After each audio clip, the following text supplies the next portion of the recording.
Mardi 29 novembre 2016, la FDSEA et les jeunes agriculteurs du Bas-Rhin invitaient à manifester devant la direction départementale des territoires de Strasbourg. Pour des raisons sécuritaires liées au contexte post-attentat, le nombre de tracteurs a été limité et la venue des agriculteurs encadrée par bus. Pour impacter les esprits, les organisations syndicales ont donc imaginé un calendrier de l'Avent un peu spécial, où chaque case contenait une revendication. Si les agriculteurs ont décidé de passer à l'action aujourd'hui, de se mobiliser, c'est en raison de la situation de crise qu'on rencontre cette année. C'est vrai que par le passé, jamais on a eu des rendements bas, des prix bas et tout ça en même temps. Donc il y a de vraies difficultés de trésorerie sur les exploitations. Et si on se mobilise, c'est parce qu'on attend de l'État que lui se mobilise aussi.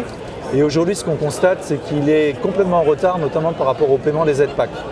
Et comme si ça ne suffisait pas, il continue à rajouter des normes et des réglementations et donc à faire tout simplement de la surréglementation. Voilà. Donc les agriculteurs se mobilisent aujourd'hui pour dire stop à tout ça.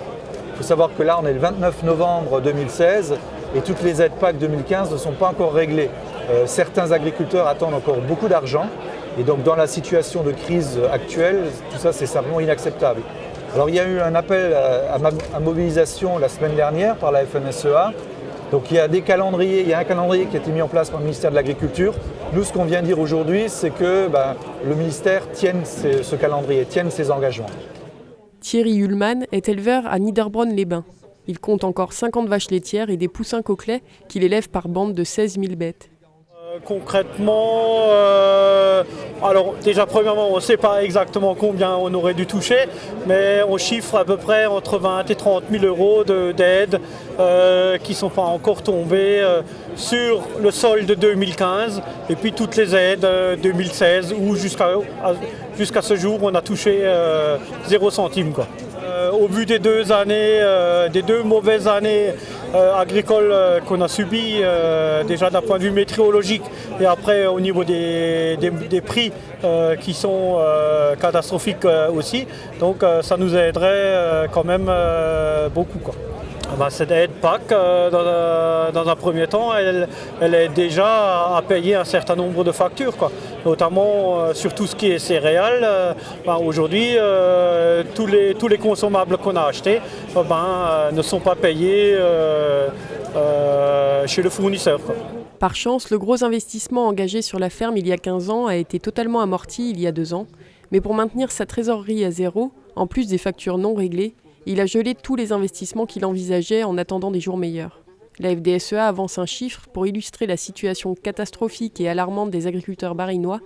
Le revenu agricole moyen de la moitié d'entre eux aurait été de 350 € par mois en 2015. Et je crois que ça veut tout dire, plus de la moitié sur 2015. Tout le monde sait que 2016 est une année également catastrophique. Manque d'eau, excès d'eau ce printemps. Sécheresse cet été, même si on n'en a pas beaucoup parlé, mais on ne pouvait pas faire pire. Derrière les moyennes aussi, quand vous regardez les moyennes en blé, catastrophique, moins de 40 quintaux. En maïs, ça pourrait être encore un petit peu acceptable, sauf que derrière les moyennes, il y a toujours de l'hétérogénéité qui se cache, surtout en agriculture. Donc on a aujourd'hui des exploitations qui sont, sans le vouloir, qui se retrouvent d'office dans le rouge, même si les prix avaient été au rendez-vous. Malheureusement, aujourd'hui, les prix ne sont pas au rendez-vous. On n'a pas une seule filière. Il n'y a pas une seule filière qui nous donne la visibilité et une seule filière où on peut dire que les prix sont rémunérateurs. En tout cas, là, je ne parle pas des niches, je parle des grandes filières. Je parle des céréales, je parle du lait, je parle de la viande, je parle du sucre, je parle de l'ensemble de ces filières-là dont vivent nos exploitations qui nous permettent plus aujourd'hui tout simplement de nous donner de la visibilité. Et pourquoi est-ce qu'on manque de visibilité ? On manque de visibilité parce que tout simplement on subit une politique aujourd'hui qui ne tient absolument pas compte des attentes de nos exploitations. Au-delà des difficultés économiques et financières, la multiplication des normes a une nouvelle fois été pointée du doigt. Normes environnementales, distorsion des normes européennes ou encore compensation environnementale du GCO vécue comme une double peine dans le monde agricole. Disons que moi, un des sujets où je m'en occupe beaucoup, c'est le dossier environnemental. Et aujourd'hui, si je regarde la loi sur l'eau, par exemple, on en parlera après. C'est vrai que sur la loi sur l'eau aujourd'hui, on a légiféré dans tous les sens, à tel point que bien souvent, un certain nombre de problématiques d'excès d'eau ou d'inondation, même dans certains endroits, font suite à ce côté légifération sur le sujet, que plus personne ne fait rien. Il faut faire 36 études avant de sortir un arbre au milieu d'une rivière. Et donc là, c'est la norme sur la loi sur l'eau, hein, qui oblige à faire des études d'impact et tout ce qu'on veut, alors que bien souvent, c'est le bon sens qui l'emporterait de dire voilà, il y a un impact dans un cours d'eau, il faut le sortir. Pareil, sur le sujet de tout ce qui touche aujourd'hui bien souvent lorsqu'on veut faire un travail dans un fossé ou n'importe quoi, histoire de mettre une buse ou de simplifier la vie par rapport à l'agriculteur pour se déplacer d'un côté et de l'autre côté du fossé. Il faut faire 36 dossiers pour une simple buse, pour étudier si le poisson il arrive à traverser à travers la buse ou pas. Et puis tout ça, c'est des choses qui sont très lourdes, et souvent des agriculteurs qui sont en froid, en froid, ou qui sont remises à l'ordre par l'ONEMA, qui est l'Office de l'eau, et pour des sujets vraiment très banals des fois, quoi. Enfin, des choses où autrefois on n'en parlait même pas, quoi. Voici un petit florilège des interventions. Moi, je fais partie des gens aujourd'hui qui pensent qu'on peut encore sauver les choses et qu'il y a encore beaucoup de choses à faire, mais pour ça, il faut qu'on soit écouté, il faut qu'on avance, il faut qu'on nous aide. L'État s'est engagé à vous rembourser, ou plutôt à vous verser ces aides. Il n'y a pas de raison que maintenant, sur des demandes de 2015, ça traîne. Et c'est d'autant plus énervant que l'État fait preuve d'un grand amateurisme. On est au XXIe siècle. Avec les logiciels qui existent, pourtant, aujourd'hui, ils n'ont pas trouvé la solution. On se demande bien dans quel monde on est.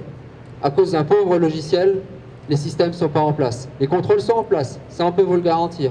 Mais les versements et les aides, ça c'est pas encore en place.